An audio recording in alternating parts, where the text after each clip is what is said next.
Que a graça de nosso Senhor Jesus possa iluminar o seu entendimento para que haja uma compreensão muito clara do que nós vamos compartilhar com você agora. Daniel capítulo 6, Daniel capítulo de número 6, a partir do primeiro versículo. Esse texto que nós vamos ler juntos aqui agora, reforça aquela ideia de que as nossas escolhas confirmam ou comprometem os nossos valores. As suas escolhas reforçam, ou confirmam ou comprometem os seus valores. E esse texto deixa isso muito claro, que diz assim, Daniel capítulo 6, a partir do versículo 1. Então pareceu bem a Dario nomear 120 sátrapas, vice-reis, para governar todo o seu reino. E acima deles, 3 grandes líderes, um dos quais era Daniel. Os sátrapas tinham que prestar contas a esses supervisores, a fim de que o rei não sofresse qualquer dano ou prejuízo.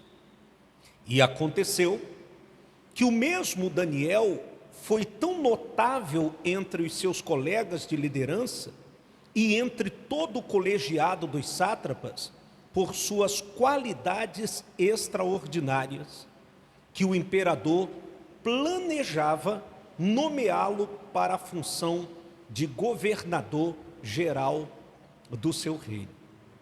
Mas assim que os colegas de liderança e todos os sátrapas tomaram conhecimento dessas intenções do rei, muitos passaram a procurar motivos para acusar Daniel em sua administração e governo. Veja que inveja é coisa antiga, né? Mas nada de mal conseguiu encontrar. Não puderam achar falta alguma em Daniel e em seu proceder, porquanto ele era leal. Nele não havia qualquer desonestidade, desleixo ou erro algum. Então eles concluíram e murmuraram entre si: nunca encontraremos algum motivo forte o suficiente para denunciarmos esse Daniel, a menos que seja algo relacionado à lei do seu Senhor ou do seu Deus. Assim, aqueles supervisores e os sátrapas, de comum acordo, foram conversar com o rei, dizendo: ó rei Dario, vive para sempre. Eis que todos nós, supervisores reais, prefeitos, sátrapas, conselheiros e governadores, estamos concordes em rogar que o rei deva baixar um edito ordenando que todo aquele que orar ou fizer petição a qualquer Deus ou a qualquer ser humano nos próximos 30 dias, excetuando a tua pessoa, ó majestade, seja atirado sumariamente, quer dizer, sem ser julgado, à cova dos leões. Agora, pois, ó rei, se estás de acordo, emite o decreto e assina o edital, a fim de que o mesmo nunca mais seja mudado conforme a lei dos medos e dos persas, que uma vez sancionada não se pode revogar jamais. Então, diante do parecer daqueles conselheiros, o rei Dario deferiu e assinou o decreto. Assim que Daniel soube que esse decreto do rei havia sido proclamado, foi para casa, para o seu quarto, no andar de cima, onde as janelas davam para Jerusalém, e ali orou como costumava fazer cotidianamente, 3 vezes ao dia, Ajoelhou-se, rogou e deu graças diante do seu Deus. Quer dizer, Daniel ignorou o decreto do rei. Bom, então esse texto reforça o que nós acabamos de falar. As escolhas confirmam ou comprometem os nossos valores. Quer dizer, certo dia, Daniel teve que se decidir se iria se submeter a uma lei pagã ou apegar-se às suas convicções. E ele fez a escolha certa, ele escolheu os seus princípios ou os princípios de vida. E eu escrevi aqui, quero compartilhar com vocês, algumas coisas importantes a pesarmos na hora de fazermos escolhas. Quais são essas coisas importantes que a gente tem que pesar, tem que colocar na balança quando formos fazer uma escolha?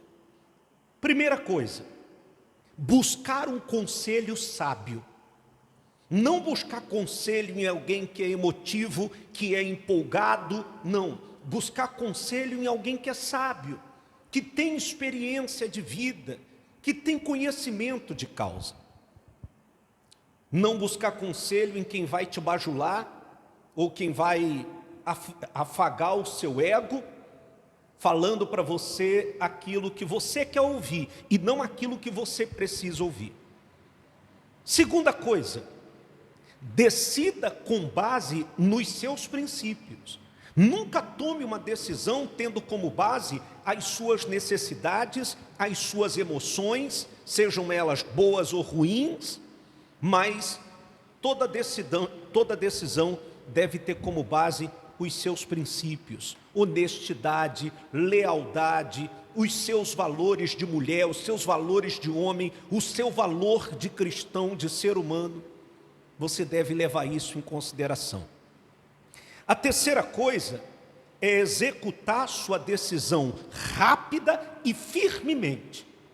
Foi o que Daniel fez. Quando soube do decreto, ele executou a decisão de subir ao seu quarto, orar ao seu Deus, quer dizer, foi uma decisão rápida e firme. Ele já sabia quais seriam as consequências, mas ele tinha convicção daquilo que ele estava fazendo.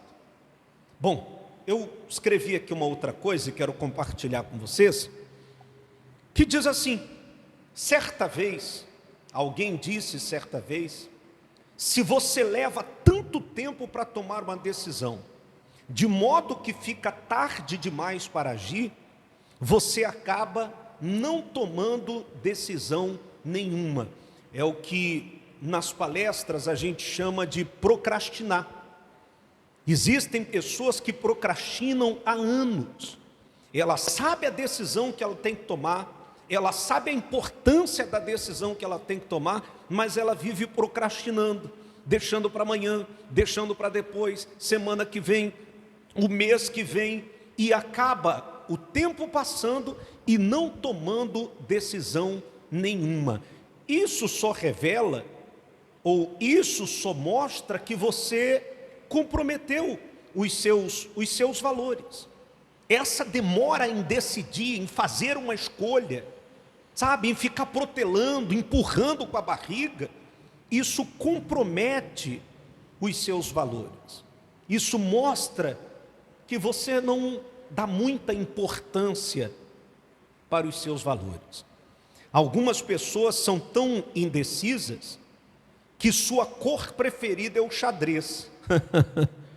Daniel manteve seus valores e princípios que o capacitaram a tomar decisões com rapidez e confiança. Olha que legal. Então, sempre pese isso, seus valores e os seus princípios, e não deixe que nada venha fazer com que você venha corromper seus valores e os seus princípios, porque são eles, é o valor que você dá aos seus valores, aos seus princípios, é esse valor que você dá a eles, que vão te capacitar para você tomar decisões com rapidez e com segurança, com confiança da escolha e da decisão que você está tomando. Então, eu quero compartilhar isso com você e lhe desejo que, em nome do nosso Senhor Jesus, através desta mensagem, haja um despertamento em você com relação a tudo que nós abordamos aqui. Que o nosso Deus, que a bondade e misericórdia do nosso Deus esteja sobre você. Curta, comente, compartilhe essa mensagem com o maior número de pessoas, porque isso é o Evangelho. É nós sermos abençoados e abençoarmos a outras pessoas.